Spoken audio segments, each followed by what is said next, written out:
Hello, and welcome to MOBE Mondays. Tonight, we will be led by Curtis Simons, an innovative and charismatic cable television distribution and marketing pioneer who was inducted into the Broadcasting and Cable Hall of Fame in April 2022.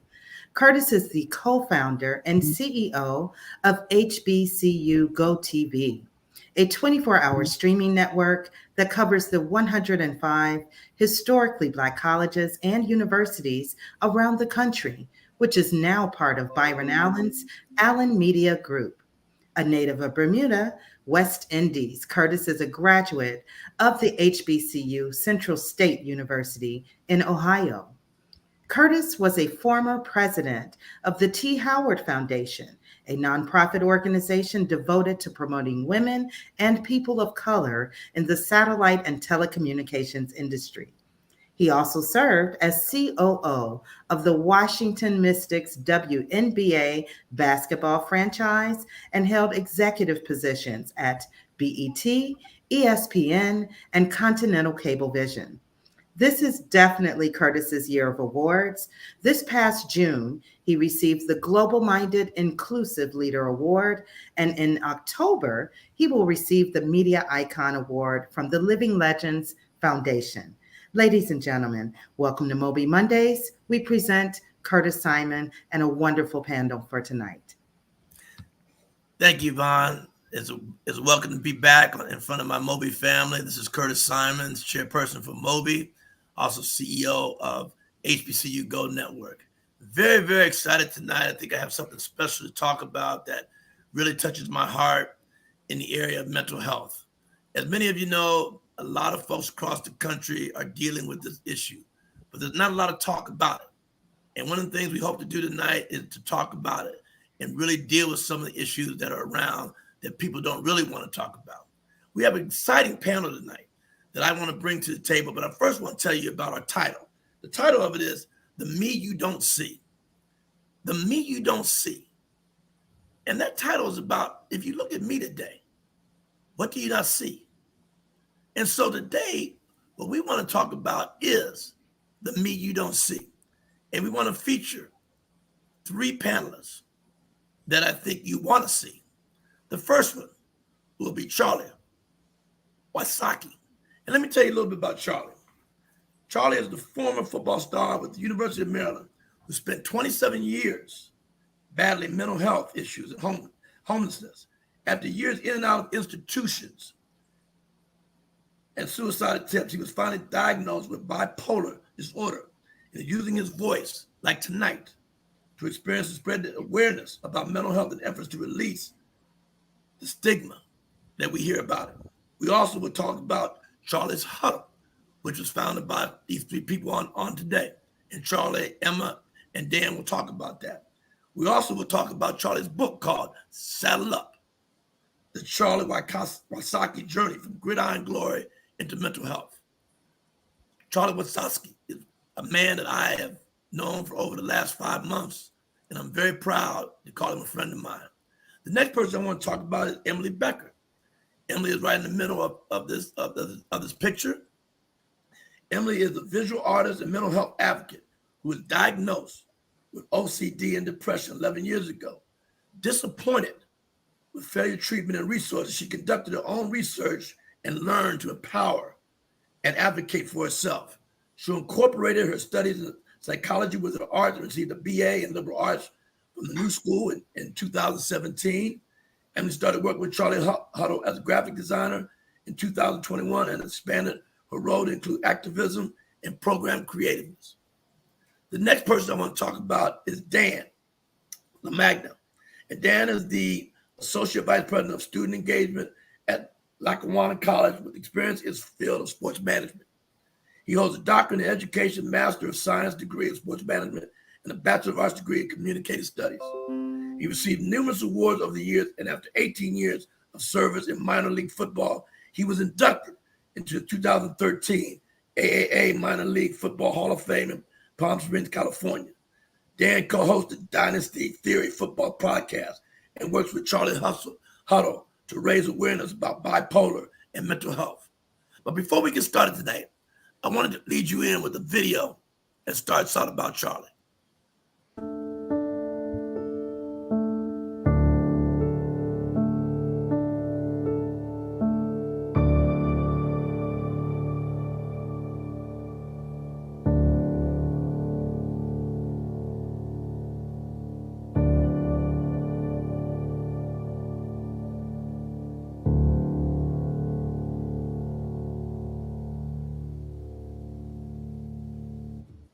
My name is Charlie Wysocki, and I have bipolar disorder.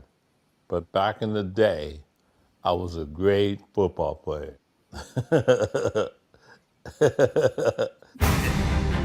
some blockers out in front of him. Still on his feet. Wow! Charlie's football talents landed him at the University of Maryland, where as a junior, he was one of the top running backs in the country. At the 25, at the 30, down the left sideline, 35, the 40, across the 40, still on his feet. He had tremendous balance and power and quickness. His ability to, get through the hole, bounce off of somebody, keep his balance and keep going, and even run somebody over.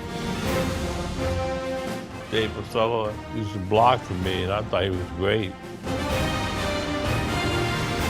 The legend of Charlie Wysocki starts right on the practice field because he carried the ball to the goal line on every play, and no one else did that. I remember Mark Tobel. He reminded me of Rudy. He was a BMOC. He was the big man on campus. He loved the limelight.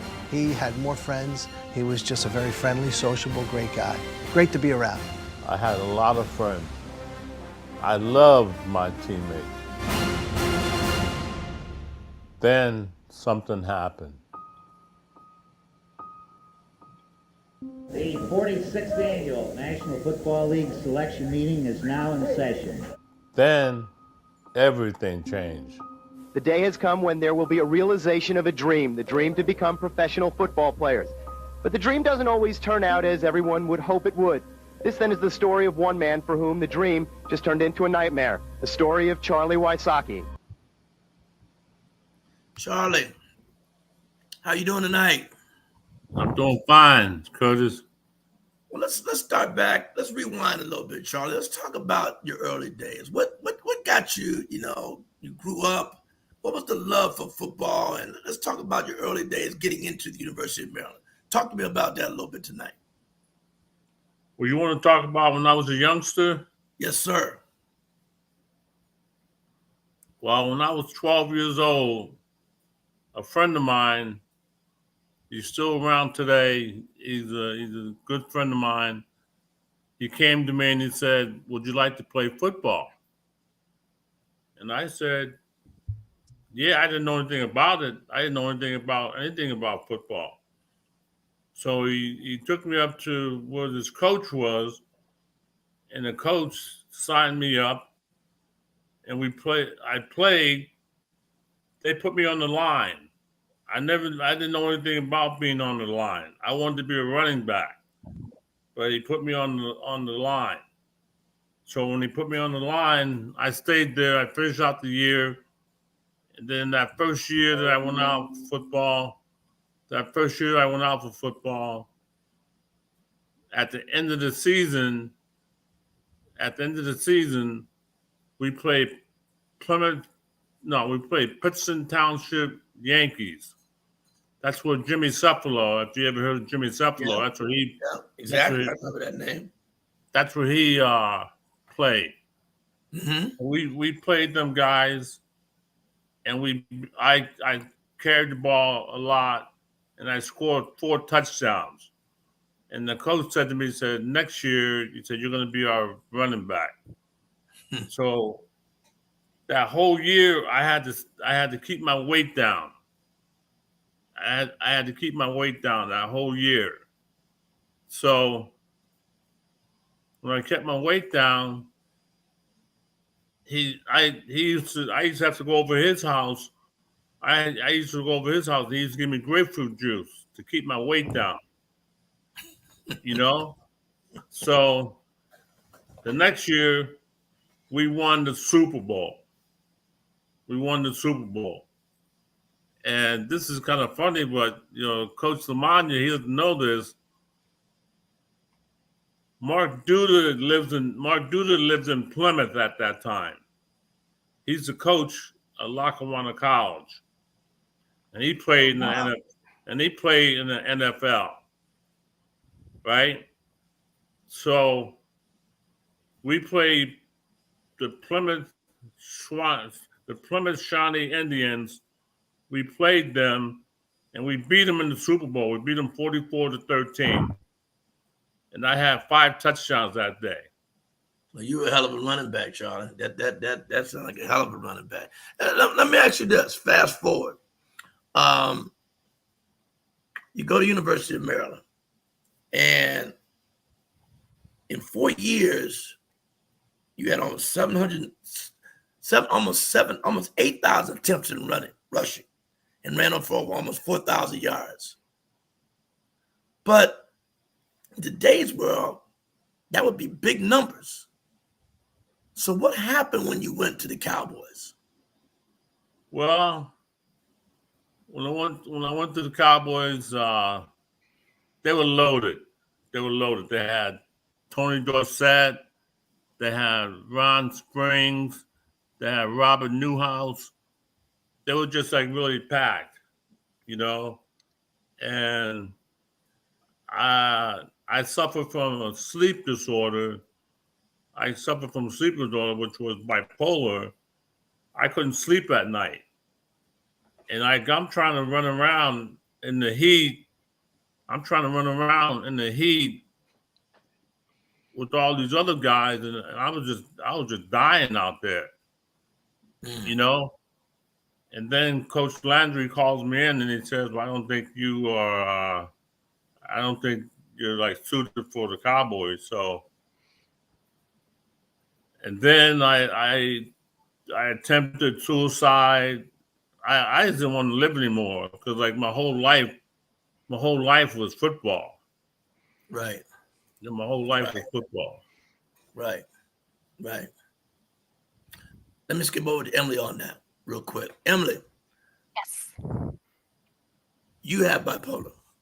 Yes, I do. And you've done your own studies on, what needs, how to maybe work with it, and see. What are some of the keys that people can pick up that have this bipolar? And what can they do to improve their lives? So like Charlie said, sleep is a very big indicator. People usually aren't diagnosed or don't start to show signs of bipolar disorder until their early to mid 20s. So you may notice, normal changes in mood, or you may notice very extreme changes in mood that seem to just come and go. Not sleeping, suddenly becoming very reckless with your behaviors, taking risks that you normally wouldn't take, and then a few days later, just becoming incredibly depressed, no energy, all you can do is sleep.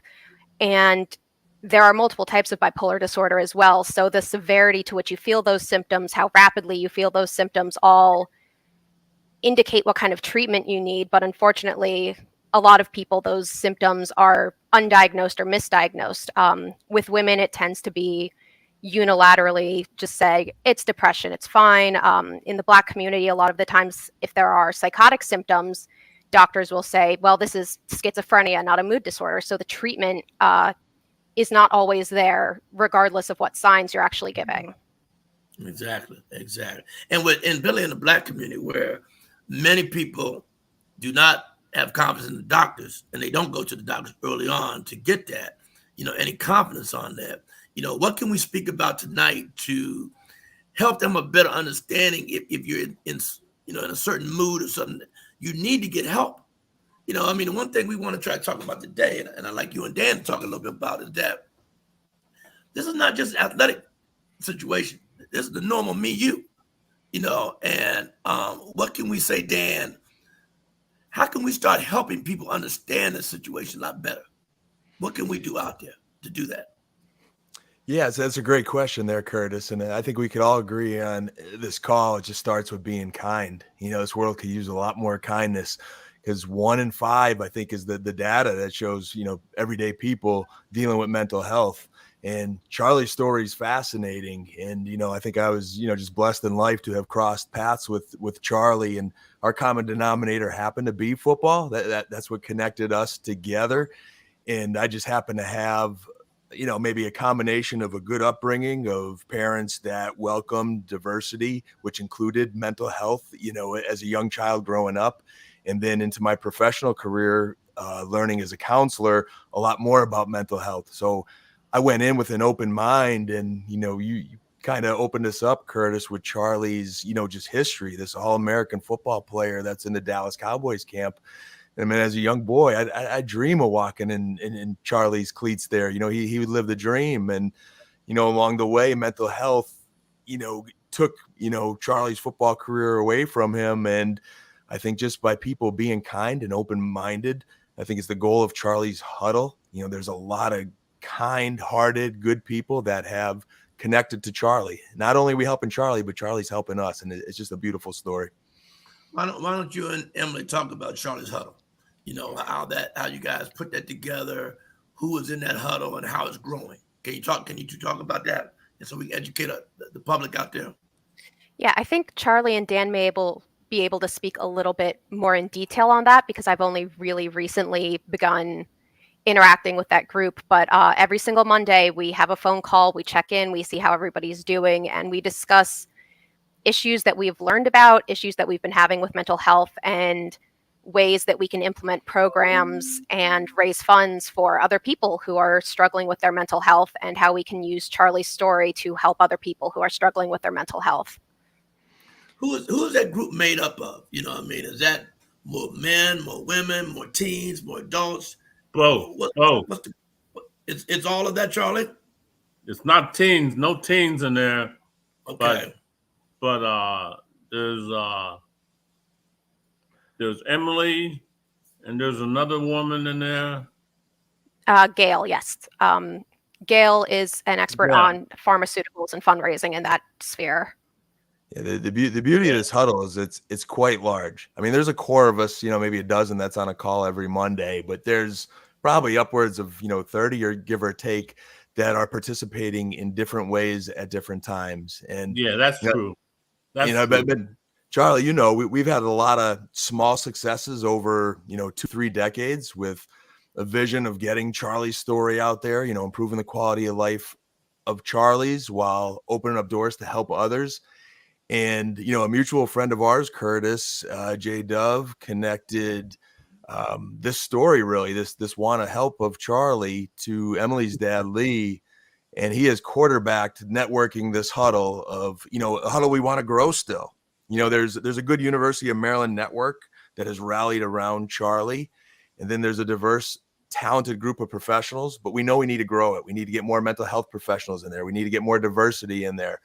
But there's just a lot of different skills that are helping open this door up for Charlie and to get his story out there. I think one of the things that we should think about down the road is trying to figure out a way to for Charlie to speak to some of these students out here, and especially in the HBCU circle. Just recently, I had an opportunity to meet a young man. I think he's watching tonight, so I'm going to give him a little pump.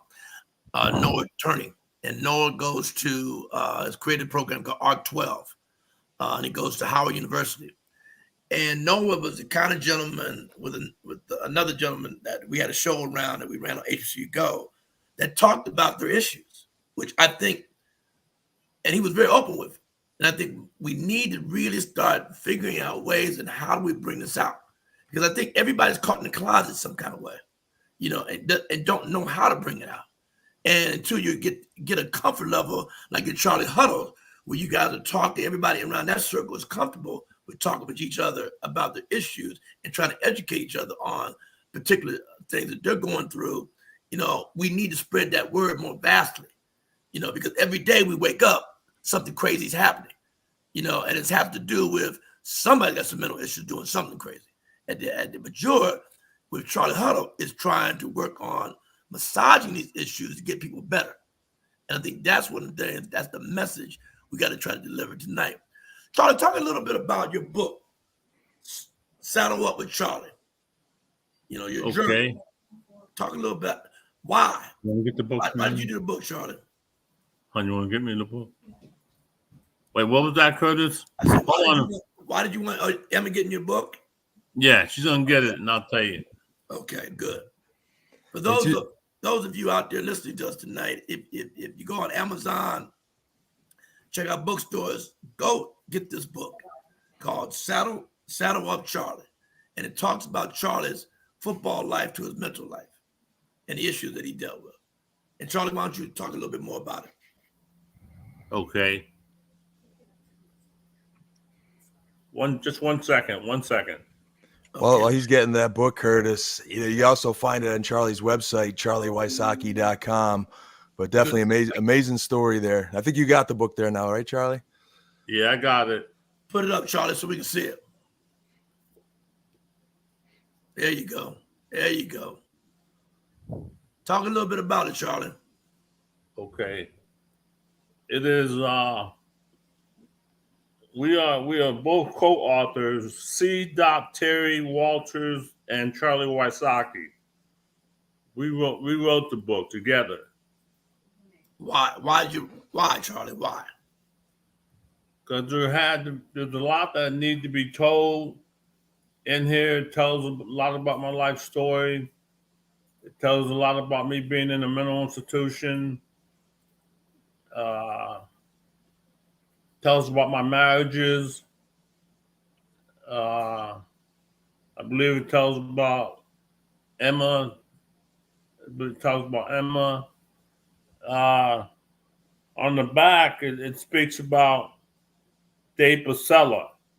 Dave Pasella, he's on the call at night on Monday nights too. Mm-hmm. Dave Pasella. He was an all ACC offensive tackle from the University of Maryland, and he played for the Philadelphia Eagles in the NFL, and he played for the Washington Federals in the USFL. He's a good friend of mine. Great. He's a very, very good friend of mine, Dave Pasella. Dave's been a really huge advocate for Charlie, along with Dr. Mark Sobel. Two of the Maryland teammates, Curtis, you mentioned getting Charlie out there and speaking a little bit. No. The three of us have gotten Charlie out on occasion when we can, and that's the beauty of the huddle. We're expanding. There's a lot of people throughout multiple states that hopefully we could do more of that, to your suggestion. Yes. And I know you asked, about, getting Charlie's story out there. I think one of the common themes that we've talked about in the huddle related to Charlie is resiliency. And I think, we've all had challenges, you and me, Curtis, Emily, and we've overcome them. And I think we're very strong people. But when I read Charlie's story, wow, the amount of times he was in and out of the state hospital and everything that he just touched on there, that's a lot for any human being to go through. Yeah. And Charlie does nothing but smile, Curtis. You've known that, I'm sure, in the time you've been with him. I've never seen Charlie in a bad mood. And right. It's right, amazing. Dan. You're right, Dan. You hit it right. You hit it right down the nose, man. I mean, that's the love I have for him, is that he's always in a great mood, even though he's gone through so much, and Curtis. I think that, yep. Curtis, here goes on the back of the book. I told you about Dave Pasella, and on the back of the book, this is something that Dan LaMagna, owner and former coach of the NEPA Miners football team. He says, Charlie was in the Dallas Cowboys camp with Tom Landry and Tony Dorsett one day and battling mental illness the next. Words cannot describe how glad I am that Charlie's story is finally being told, despite incredible obstacles. His life is a success story and an inspiration to the mentally ill in the sports world. That's what Coach Simone said about when they wanted a quote from somebody. That's what he said. So true, Charlie. Talk about quotes, Charlie. I read something today on Kevin Love that also had some mental health issues and plays in the NBA. And he said he gave a line on an essay that he wrote, and I want to see how you relate to this. He said, it felt like I was on a desert by myself, and it was always midnight. Did you ever feel like that, Charlie? Yeah. And what was going through you in your time frame? What were you thinking? What was going through me? Right. What was that, honey? I was homeless. I mean, I was looking for my next meal. We were going around the church. We were going around the churches. Well, the place that the mission that we were at, they would give you a ride to a church. In the church, they would feed you, but they didn't have much. They didn't have much but a soup and a sandwich. You know, that's all you had. Mm-hmm. And I don't know, just being on the street. I mean, I don't know how these people can live being on the street. You ever felt this way too, Charlie? You know the story out there always is way. When you were a big time football star at Maryland, you know everybody wanted to touch Charlie Wysocki. You know everybody wanted, but the minute you got in trouble, I mean, as far as your health wise, where were some of those people? Ain't nobody around. Right. Ain't nobody around. I mean, but, I think people that stayed with me were Dave Pasella, Dr. Mark Sobel, and I know Lee would have been there too if he would have known if I was sick, but he didn't know I was sick. Mm-hmm. That's been the fascinating thing. There's been a few strong people throughout the years. You know, Mike Savino, Charlie, who passed away, was someone who was really good to Charlie back in the day, and then Charlie lost that connection. And I think one thing that stands out to me, Curtis, is working at Lackawanna College with Mark Duda, who was Charlie's teammate.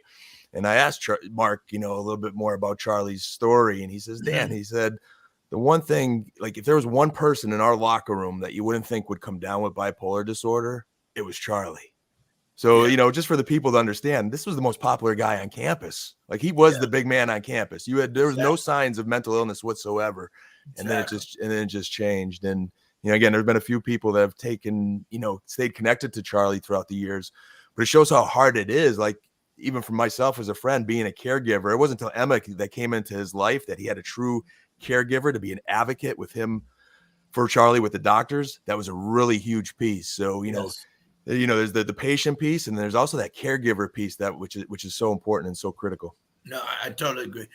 Emily, how did you feel? When you were diagnosed, you have friends. Did they disappear on you, and you had to live your life, for a minute on your own until you got some people around you that understood what you were going through? I think probably I wasn't diagnosed until college, towards the end of high school and during college. Be it I was surrounding myself with the wrong people or the way that I was acting kind of put people off. But because I didn't know how to deal with my symptoms, I was isolating myself a lot. Sometimes it was on purpose and sometimes it wasn't. But being alone was a lot easier when I was having feelings that I didn't understand. Right. And I really didn't realize what I needed was a community that could help me. A lot of it was feelings of maybe I didn't deserve help from others, or maybe somebody else wouldn't understand. Right. And a lot of the times that is true. But I think as the years have gone on, I've noticed a lot more people do understand what it is to struggle with your mental health. I think especially over the last few years, globally, since we've all been dealing with a massive stressor together, I think everybody started to realize that mental health can affect anybody. So I think it's become easier for me, at least, to find people. But for a long time, I did feel like there was nobody there for me. Yeah, I think one of the things that I like your Charlie Huddle concept is that I think we need to start trying to bring more people into the circle via email, via letters, whatever it might be. I was watching something the other night about on ESPN on 30 for 30. Very similar on dealing with death, and it was a surfer whose father, had passed away, and he was close to his father, and he just was like put it on TikTok. He wrote dad on his surfboard, and said anybody that's dealing with issues about dying in their life, hit me up, and I'll put it on my surfboard. Well, in a matter of 3 hours, he had 3,000 notes of people sending notes in on it. Off of TikTok, And I think just what I'm saying that is we need to get more people aware of this bipolar, because it's not something that turns you into a criminal. It's something that we need to understand, and we don't understand it, in a lot of pockets. And I think that with Charlie's huddle, we need to continue to drive that message, grow the message, and figure out how we can get more in place where people can understand how you're dealing with it. Because I mean, you look at these top athletes now, Naomi Osaka, you look at Simone, all coming out saying, we got issues. Michael Phelps. But where do they go? They're surrounded with agents and money. And anybody talk to. That's one of the things. So my ask to you three is, what's the message we can put out there that people need to understand better? And I'll start with you, Dan, on that one. Yeah, I think it could happen to any one of us. As I alluded to when Charlie's story is here, was a gentleman on the path to, professional sports. It could happen to any one of us. But to those examples that you mentioned, and we see this, Dak Prescott, quarterback.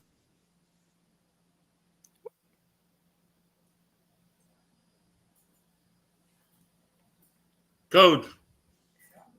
He froze up on Dan. You there? Who we need to get rid of. I might have broke up there. Did I break up a little bit? Yeah. He froze up on us. We got Apologize for that. But no, I was just saying there's a lot of professional athletes, and it's their platform that can help get the word.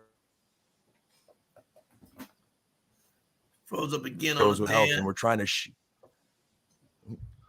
every once in a while, this country internet here. I apologize.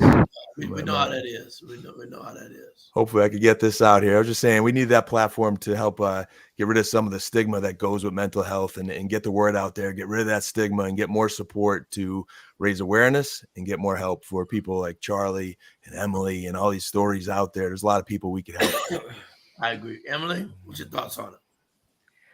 I think in my case, just knowing that you are the most important person in your own life, you need to advocate for yourself if something is wrong. If you feel in your heart that something is wrong, something's not right, you need to and deserve to advocate for yourself to get help. It's not always easy, and usually it isn't easy, and resources are not available to everybody, but more and more there's some way to find help, even if it's just reaching out to one other person that there is somebody out there that will be able to get you the help that you need.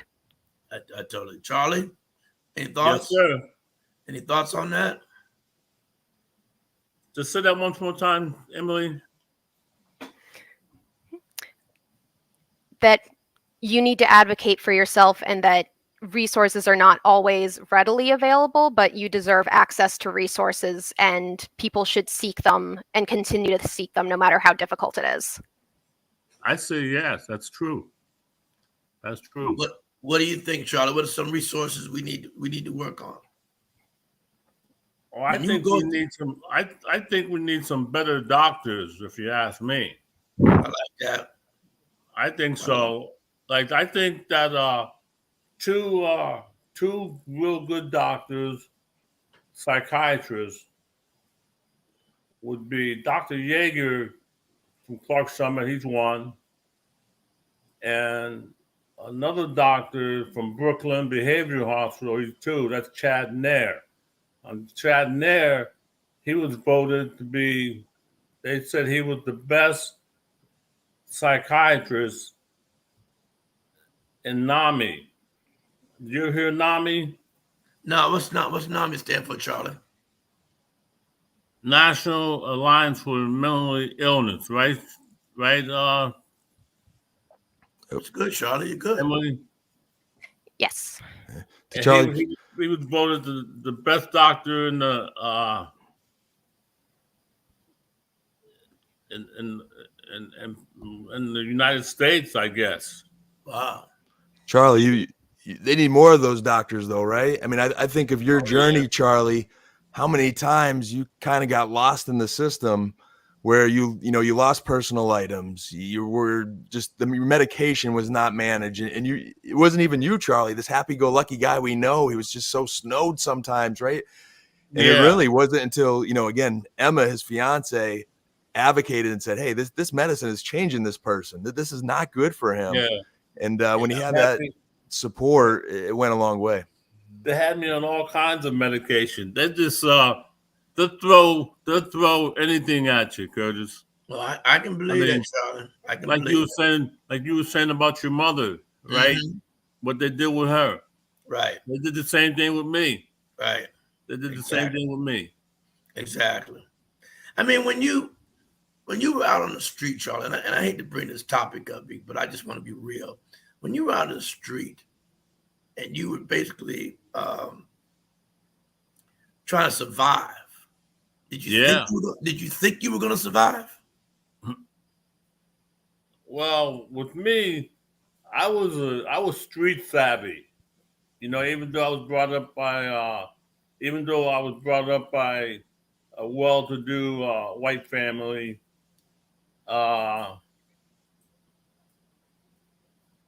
they didn't do anything for me though. They didn't help me at all. Mm-hmm. They had a big house.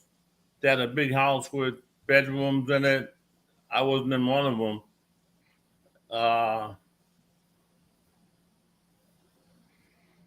So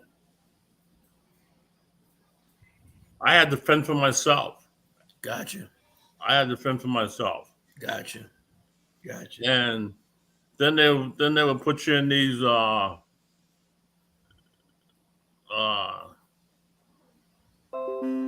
step by step.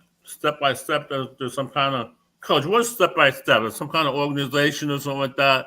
You know what that is? Charlie was in Carbondale for a while there at like assisted living facility. And you know, again, there was just a lot of years where Charlie didn't have support. You know, he identified some younger years where, you know, maybe he could have gotten some more guidance to get the help he needed. Right. And then just throughout his journey, there was no lack of advocacy for Charlie.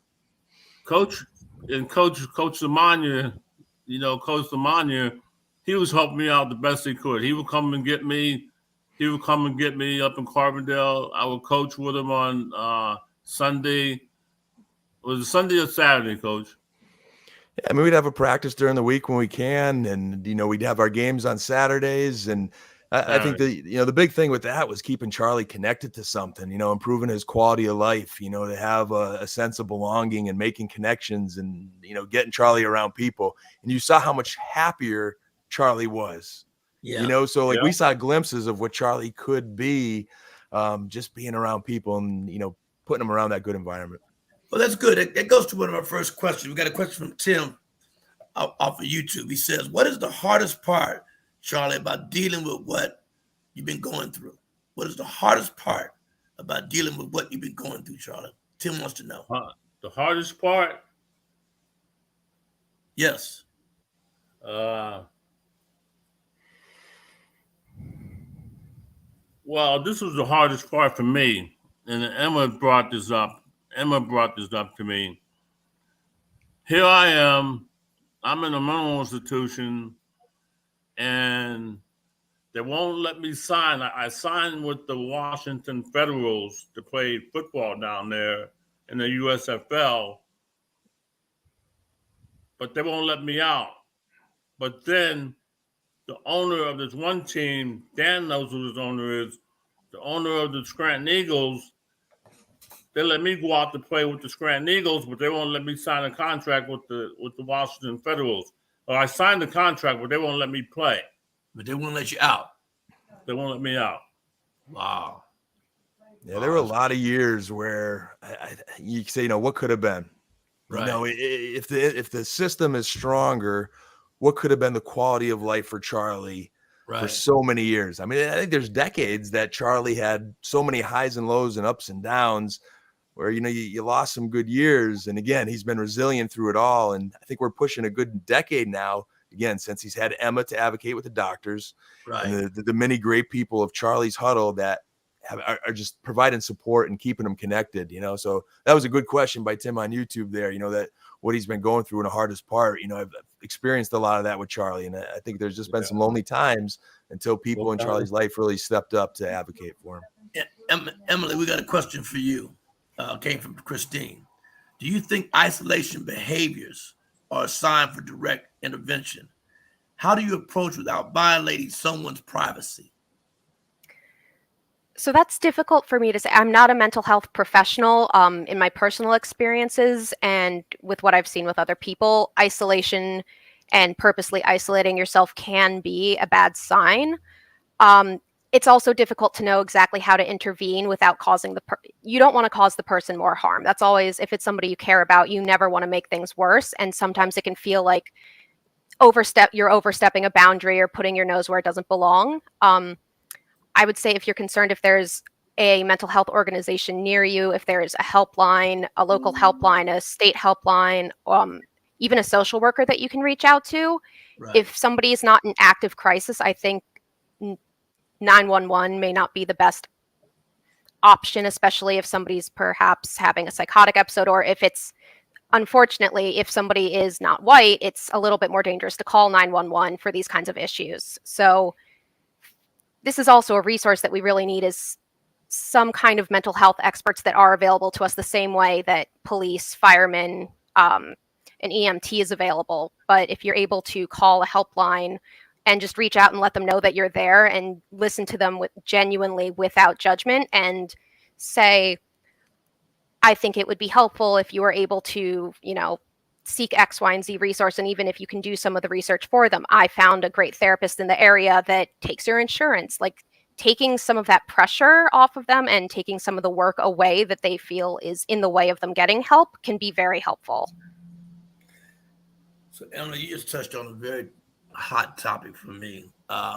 Recently, I don't know if you heard about the story. There was a older lady who was in the bathroom. I forgot what city she was in. And she was having an episode in the bathroom. And she wouldn't come out. And finally, police came in there. You just talked about of color. She's an older black woman. They beat up on her. And then they put her in jail. Yeah. And she was having a seizure. All she was doing was having a seizure at the time. And they had the voice of the policeman, young lady, who was like, bashing her, when she got her out, not realizing what she was going through. Is in your mind, and you mentioned this just recently in your line there, does that color line still affect in this type of society, in those kind of issues? It does, I think, and I'm speaking from the perspective of someone who is white and who grew up in a very predominantly white, very affluent neighborhood. Hearing Charlie's story and the way he was treated when he was in any kind of a mental health institution, when he was outpatient, inpatient, versus the way that I was treated, is so incredibly different. I never felt like I was being held against my will. I was never treated like I was a danger to anybody else. I was listened to by the majority of my doctors, not all of them. And I was never treated like I couldn't take care of myself. And I was all those. Yeah. I was all those. Everything you mentioned, I was all of them. So how give me a day in life of Charlie Wysocki out there in that room. Okay. Give me a day in life. I was at Clark Summit. Here I wanted to get in shape because they let me go down and lift weights because someone had to take me down to lift weights. I would go down and lift weights. When I would come back up, I would run up and down the halls because I wanted to get in some kind of shape. Because I had the Eagles calling me. I had the Eagles calling me. I had the Eagles calling me. I had the USFL, Washington Federals calling me. I had all these people call me. And did they ever come see you though, Charlotte? Did the people who were calling you, did they ever come say? They sent me a contract. I had a contract with the USFL, Washington Federals. But my question to you, Charlie, did anyone from the Washington Federals come into that institution and say, I need to see Charlie Wysocki? Did anyone? They didn't, because there was no reason. There was no reason for them to do that. Okay. There's no reason for them to do that. Okay. Because the people wouldn't let me out. The people wouldn't let me out. I mean, if they would have came up to see me, they're not going to let me out because they came up to see me. Okay, that's what I was trying to get to. That's what I was trying to get to, Charlotte. They locked me up in a seclusion room for 40 days. They locked me up in the seclusion room for 40 days. They would give me my food. They would give me my food and everything. You know, my breakfast, lunch, and dinner. But they had me in there for 40 days for no reason at all. For no reason at all. And how old were you then, Charlie? I must have been about 24, 25. I was young because I was still in shape to play football. Right. In football, I got out when I was 22 at the University of Maryland. And then I went into Clark Summit at the age of about 24. They just wasn't they wasn't treating me right. No. They won't treat me right. And to be honest with you, my adopted parents, they had a lot to do with it. They had a lot to do with it. Well, wait a minute, put me in there. You touched another subject for me. Are you telling me that your adopted parents oversaw the people at the hospital and were telling the hospital not to let you out of that hospital? Yeah. Yeah. Because one of Emma's friend, one of Emma's sister-in-law. What? Never mind. I ain't gonna touch base on that. I won't touch base on that. Right. Curtis, if I could add something that just stood out as part of this conversation, I think there's like a solution here. One of the opportunities I have working in higher ed is in student engagement. I oversee public safety and I oversee student wellness, which is the counseling side. Mm-hmm. And to Emily's point, like there's an opportunity to marry those two. You know, one of the things we pride ourselves in is one, public safety or law enforcement, they need education, they need training. You know, and I think Emily gave great advice of, you know, hey, getting that mental health advocate there first, you know, and that's what we do in our cases. Hey, we make sure that mental health professional is there. So then when law enforcement comes in, they have the support they need. But hopefully our law enforcement team is trained in advance. And that has to happen out in the community, you know, because, you know, there's some really good law enforcement officers, too. And they're the ones we got to build on. And everything that's bad, we've got to fix, you know, and that's by, you know, accountability, but support and training, and so much we could do. I just, what concerns me, Dan, is that you have a person like Charlie, who's a big time stud coming out of college. Can't tell me that no one in that institution knew who he was. You can't tell me that, you know, because people hadn't know who he was. And to let him crumble in there, it just bothers me, to be very candid with you. That bothers me. You know, because, you know, instead of taking the positive side, if he's gotten the opportunity to play with the federal, you know, or whatever, then they would have been able to see exactly what Charlie did, because he was still in his prime. Still in his prime. But what you're seeing right now, ladies and gentlemen, and hearing is a person in his prime not having the opportunity because of the way people think.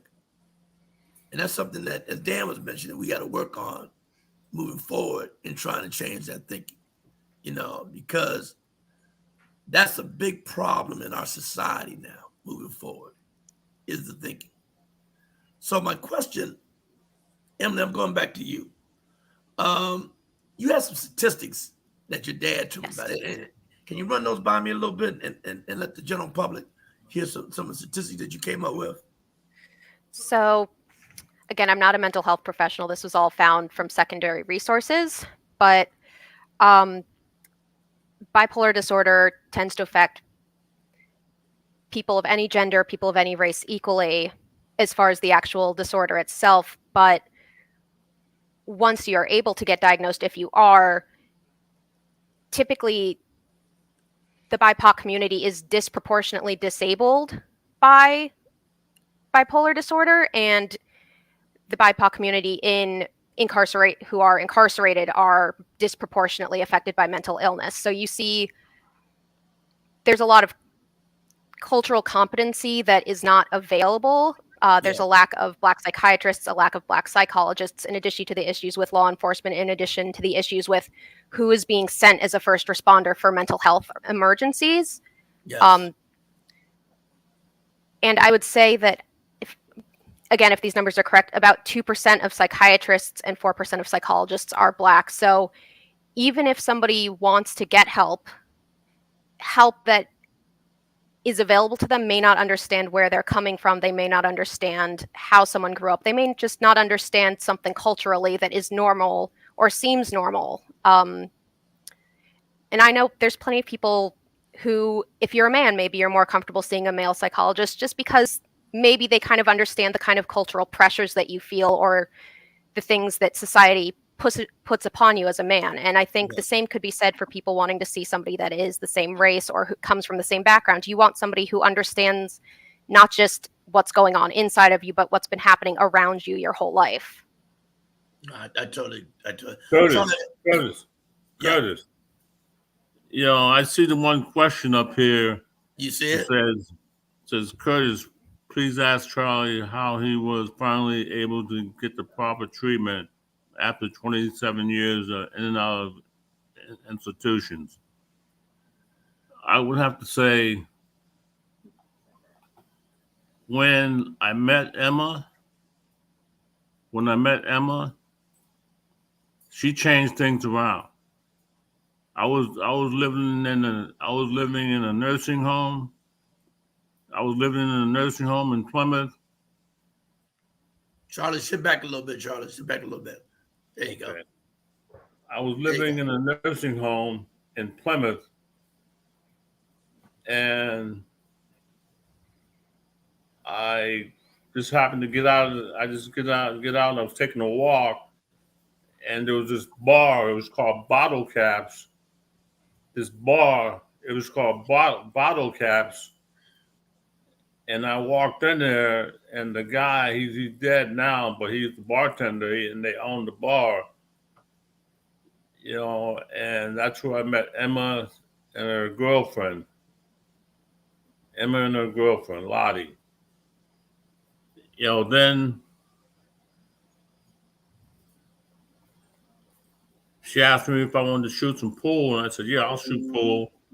She brought me a soda, and then she got me something to eat because they sold food down there in the bar. She got me some food. She had brought me a soda. And I asked her, I said, how would you like? Well, they said they were going to the drive-in. And I said, can I go with you? And she said, no, not this time. And so she left her number for me.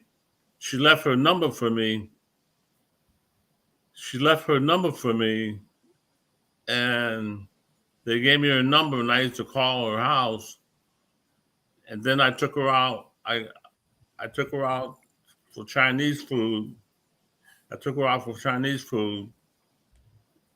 And she just changed everything around. She told the people they weren't going to be drugging me up no more. She brought me home up here. I used to eat good meals. Down there, I was eating bologna sandwiches and soup. Up here, I come up here, she had great meals for me to eat and everything. And then she told the guy, she said, I'm going to be signing him out. And the guy said, you can't do that. And she said, you watch me. She never backed down from nobody. Emma doesn't take no crap. She doesn't back down from nobody. Charlie, I love you, man. I love you. No, Emma, we love her too.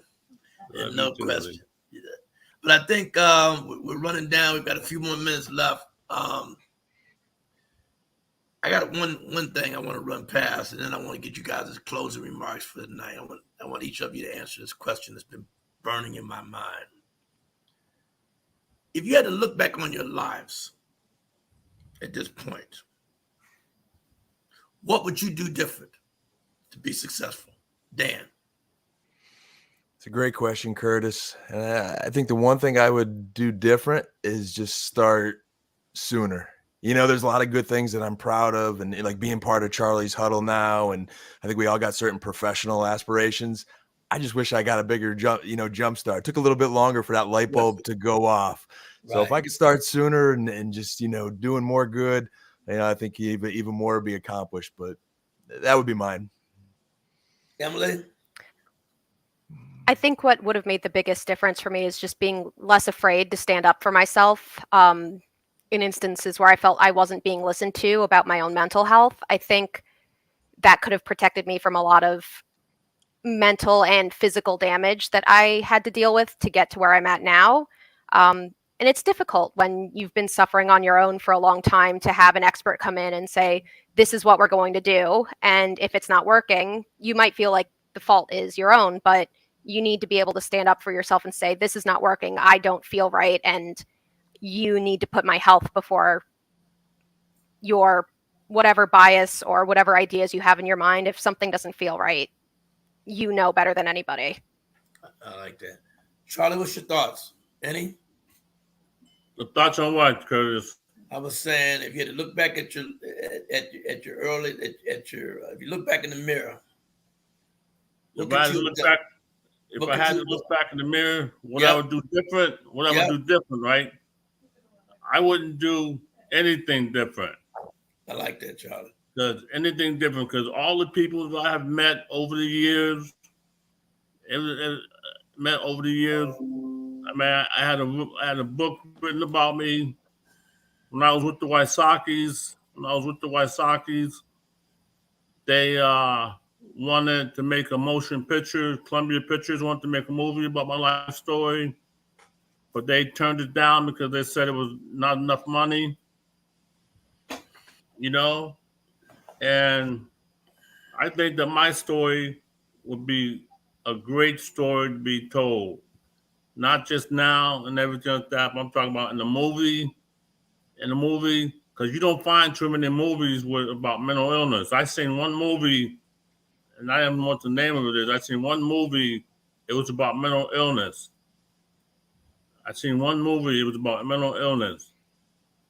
And I don't know. I just feel my story, it's an awesome story.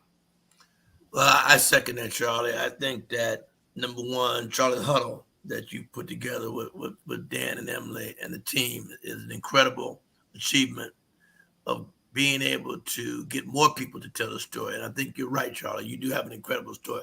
That's what got me so engaged with you when I watched the trailer that you sent me months ago that we showed a little preview of the day. It was the guy. And I guess for me, being a stone hard sports nut, to see individuals who have done their work on the field, but no one cares after they get off the field. And that's the disheartening part of athletes. And I am sorry that you were one of those who put your blood, sweat, and tears on the field. And when it came to getting the blood, sweat, and tears to get help, not a lot of people were there for you other than Emma. And now you got Charlie. Now you got Charlie's Huddle. And I think any of the people that are listening out to today, if you're watching the show today, I hope you take away the fact that these are three individuals who are giving back to a cause and an effort to make people better. Unfortunately, Charlie and Emma have bipolar. They're dealing with something, but now they understand how to deal with it. And they have people around them that are giving them help. People like Dan and others. But we as a society have to wake up. And it can't be color. It can't be female. It can't be male. It's got to be the village. The village has to help build. What do we start? And I hope you take away today the power of this message. And that power is the me you don't see. Me you don't see. Because there's many people walking around as the me you don't see. I want to thank my panelists tonight for a great, great panel. I'm touched by it. I will do everything I can on my end to support you better. And I will turn it over to Yvonne to close it out for me. Thank you, Curtis, and thank you to the panelists for a very liberating conversation. For those that are suffering or in a state of stress, we invite you to visit NAMI, which is NAMI.org, as well as beam.community. African Americans suffer from an extended state of poverty, as well as stress, a high rate of incarceration, and a number of other ailments that lead to barriers to African Americans in their healing. Charlie's story, as well as Emily's story, though similar, as you have heard, have different treatment pathways. Please seek help if you are in need. We invite you to visit MOBESymposium.com. That's MOBE Symposium.com for other stories and highlights on the African American experience. We offer another symposium coming up, a podcast on August 8th during Black Business Month. We thank you very much for tuning in, and this concludes our MOBE Mondays for the evening. Have a good evening. Thanks, gang.